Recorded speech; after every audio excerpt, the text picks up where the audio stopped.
Hello everyone, welcome to Glow and Grow Cozy Reads. In my Instagram account, I used to suggest the books I have been reading, but recently I realized that just suggesting the book is not enough. I wanted to sit down, open the pages, and really walk through these life changing ideas with you. So, welcome to the very first episode of my new YouTube podcast. Today we are starting with the powerful one, Master Your Emotions by Tibor Morris. We have all been there, feeling happy, struck, or reacting to the things in the way we regret later. This book is the manual for the mind, and over the next hour, I'm going to read and discuss the core lessons on how we can take back control of our inner world. And before diving into the chapter 1, I would like to tell that this is the book reading podcast. I gave all the credits to the author Tabo Morris, and in the description box I have given the affiliate link. If you wish to read the book means you can buy the book from the link. Okay, let's start our first episode, Master Your Emotions, a practical guide to overcome negativity and better manage your feelings. Firstly, the author explains why this book is. Many books discuss emotions and how they affect your life, but they rarely provide a comprehensive view of what emotions are, where they come from, what is their role, or how they affect your life. Emotions are among the trickiest things to deal with, and unfortunately, too often you and I will fall prey to their mystical power. We find ourselves unable to break their spell because they affect every aspect of our life and determine the quality of it. Our inability to understand how emotions work can prevent us from designing our ideal life and from fulfilling our potential. By the end of this book, you will know how emotions work, and more importantly, you will be better equipped to deal with them. If you struggle to deal with negative emotions or want to learn how emotions work and how you can use them as a tool for your personal growth, then this book is for you. Next, the author gives the introduction like this. We all experience a wide range of emotions throughout our life.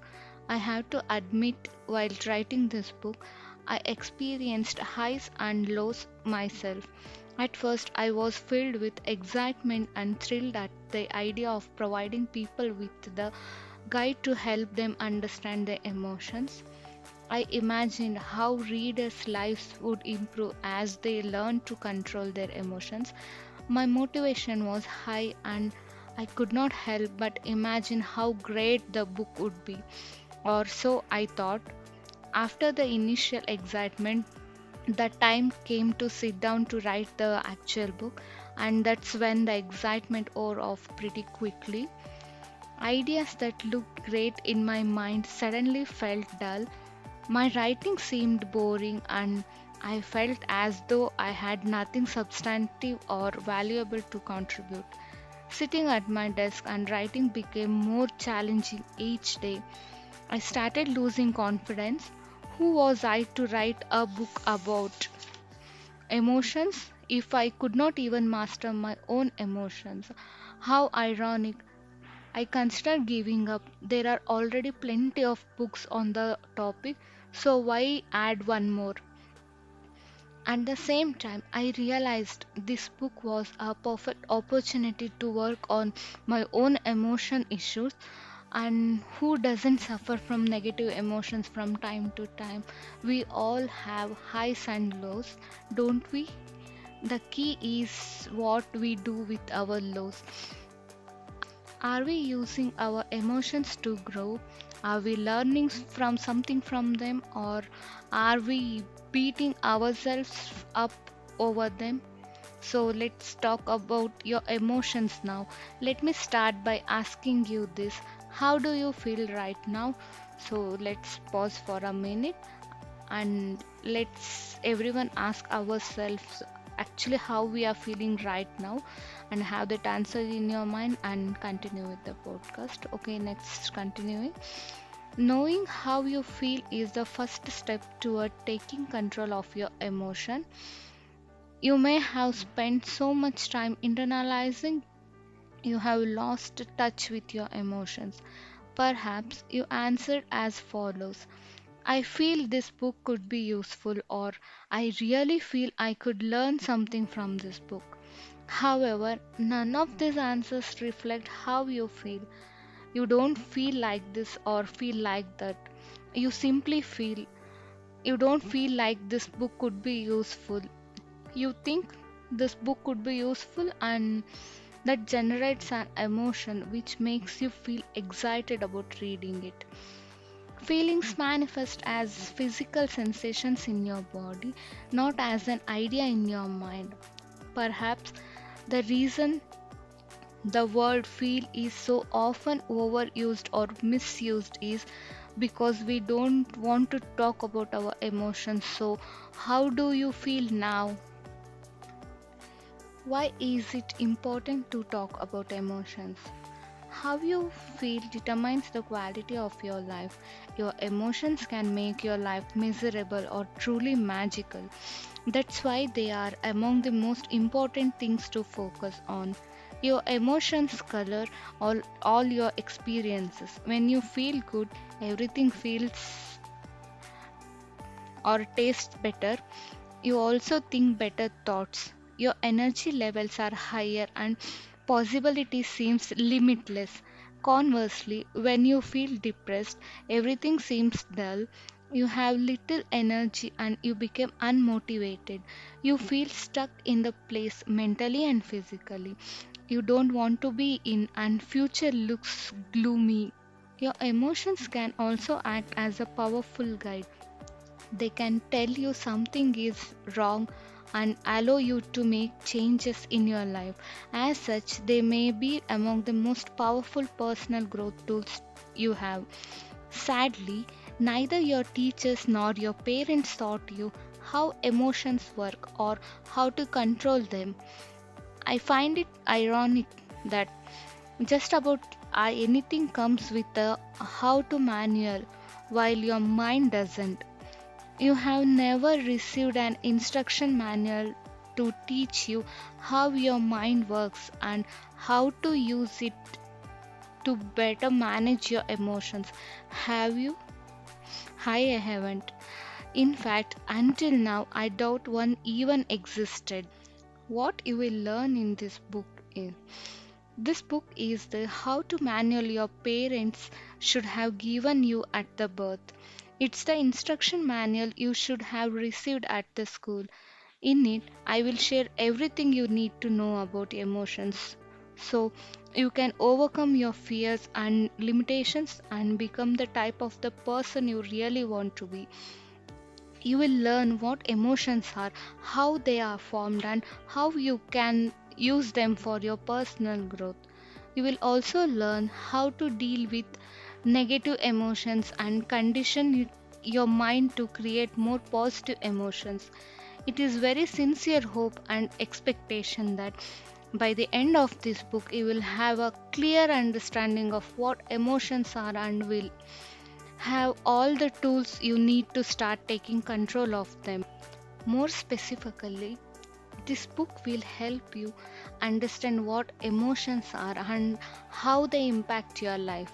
Identify negative emotions, what control your life, and learn to overcome them. Change your story to take better control over your life and create more compelling future. And lastly, reprogram your mind to experience more positive emotions. Here is the more detailed summary of what you will learn in this book.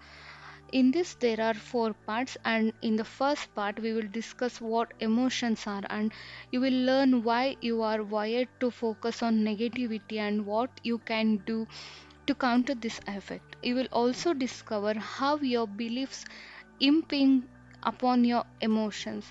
Finally, you will learn how negative emotions work and why they are so tricky.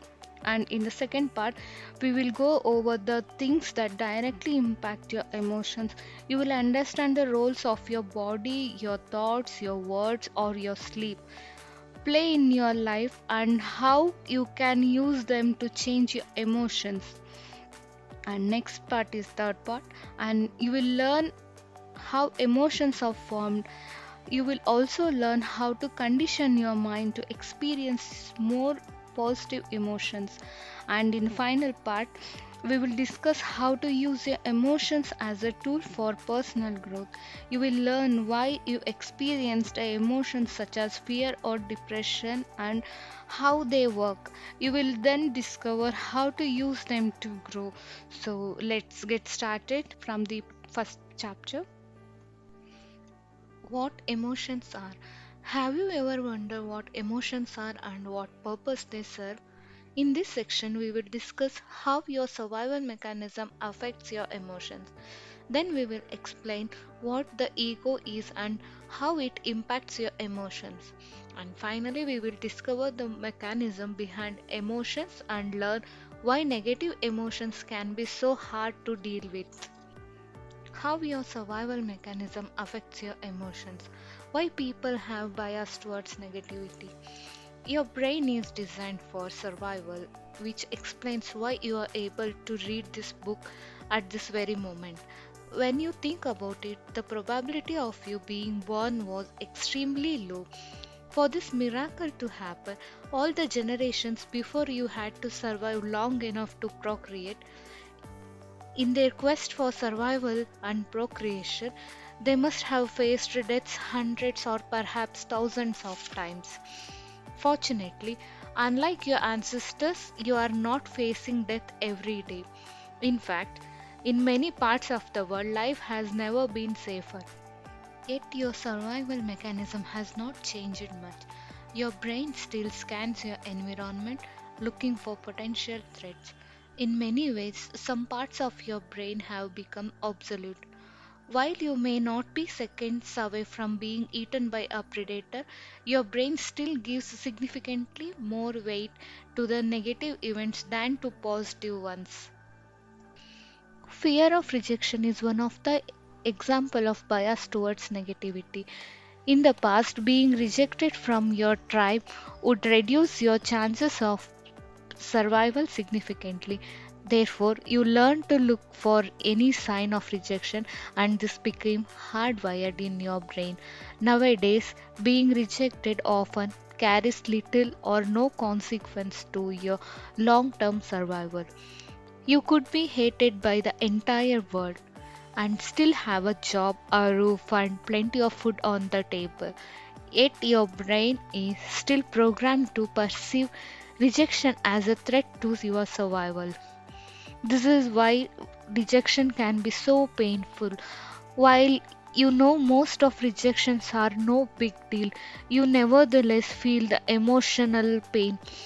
If you listen to your mind, you may even create a whole drama around it. You may believe you are not worthy of love and dwell on the rejection for the days or weeks. Worse still, you may become depressed as a result of this rejection. In fact, one single criticism can often outweigh hundreds of positive ones. That's why an author with 50 five-star reviews is likely to feel terrible when they receive a single one-star review. While the author understands the one-star review is not a threat to her survival, her authorical brain doesn't. It likely interprets the negative review as a threat to her ego, which triggers an emotional reaction. A fear of rejection can also lead you to over dramatize the events. If your boss criticized you at the work, your brain may see the event as a threat, and you now think, what if I'm fired? What if I can't find a job quickly enough and my wife leaves me? What about my kids? What if I can't see them again? While you are fortunate to have such an effective survival mechanism, it is also your responsibility to separate real threats from imaginary ones. If you don't, you will experience unnecessary pain. Sorry. If you don't, you will experience unnecessary pain and worry that will neg- worry that will negatively impact the quality of your life. To overcome this bias towards the negativity, you must reprogram your mind. One of the human being's greatest power is our ability to use our thoughts to shape our reality and interpret events in a more empowering way. This book will teach you how to do this. They have given the workbook like exercises, so I will be mentioning those exercises in the description, so please go through that questions and please answer those in the comment section. Spotting your survival brain first. Let's talk about the bias towards the negativity. I want you to pause for a second and find just one example of an imaginary threat you have felt lately. This is usually a what if scenario that your survival mechanism cooked up to keep you on the edge. Can you see the pattern of how your brain is trying to protect you by overthinking? If you don't want to share that answer with in the public means, you ask that question to yourself and find the answer. That's it. It's not compulsory to share. You have to share everything in the comment section. Okay, let's continue with the book. Why your brain's job is not to make you happy. Your brain's primary job is not to make you happy, but to ensure your survival. Thus, if you want to be happy, you must take control of your emotions rather than hoping you will be happy because it's your natural state. In the following section, we will discuss what happiness is and how it works. How dopamine can mess with your happiness. Dopamine is a neurotransmitter which, among other functions, plays a major role in rewarding certain behaviors. When dopamine is released into specific areas of your brain, the pleasure centers, you get a high. This is what happens during exercise, when you gamble, have sex, or eat great food. One of the role of the dopamine is to ensure you look for food so you don't die of starvation, and you search for a mate so you can reproduce. Without dopamine, our species would likely to extinct by now. It's a pretty good thing, right? Well, yes or no? In today's world, this reward system is in many cases absolute. While in the past dopamine is linked to our survival instinct, the release of the dopamine can now be generated artificially. A great example of this effect is social media, which uses psychology to suck as much time as possible out of your life. Have you noticed all these notifications that pop up constantly? They are used to trigger a release of a dopamine, so you stay connected. And the longer you stay connected, the more money the services make. Watching pornography or gambling also leads to the release of dopamine, which can make these activities highly addictive. Fortunately, we don't need to act each time our brain releases dopamine. For instance, we don't need to constantly check our Facebook newsfeed just because it gives us a pleasurable shot of dopamine. Today's society is selling a version of happiness that can make us unhappy. We have become addicted to dopamine largely because of marketers who have found effective ways to exploit our brains. We receive multiple shots of dopamine throughout the day and we love it. But this is that the same thing as happiness? No, worse than that. Dopamine can create real addictions with severe consequences on our health. Research conducted at Tulane University showed that when given permission to self stimulate their pleasure center, participants did it an average of 40 times per minute. They choose a stimulation of their pleasure center over food, even refusing to eat when hungry. Korean Lee Song Sop is an extreme case of this syndrome. In 2005, Mr. Soap died after playing a video game for 58 hours straight every, with very little food or water and no sleep. The subsequent investigation included the cause of the death was heart failure induced by exhaustion and dehydration. He was only 28 years old. To take control of your emotions, it is essential you understand the role dopamine plays and how it affects your happiness. Are you addicted to your phone? Are you glued to your TV? Or maybe you spend too much of time playing video games. Most of us are addicted to something. For some people it's obvious, but for others it's more subtle. For instance, you could be addicted to thinking. To better control your emotions, it is important to shed the light on your addictions, as they can rob you of your happiness. The one day I will myth. Do you believe that one day you will achieve your dream and finally be happy? This is unlikely to happen. You may achieve your dream, but you won't live happily ever after. This is just another trick your mind plays on you. Your mind quickly acclimates to new situations, which is probably the result of evolution and our need to adapt continuously in order to survive and reproduce. This is also probably why the new car or house you want will only make you happy for a while. Once the initial excitement wear off, you will move on to crave the next exciting things. This phenomenon is known as hedonic adaptation. Before continuing with the hedonic adaptation, I would like to tell something about the author. I love how he explains that our brain are pre-wired for negativity. It's not your fault. If you feel anxious, it's just your 1,000-year-old brain trying to protect you. We have to learn to tell our brain, "Hey, thanks for trying to save me, but I'm just reading a book. I'm safe, so don't worry."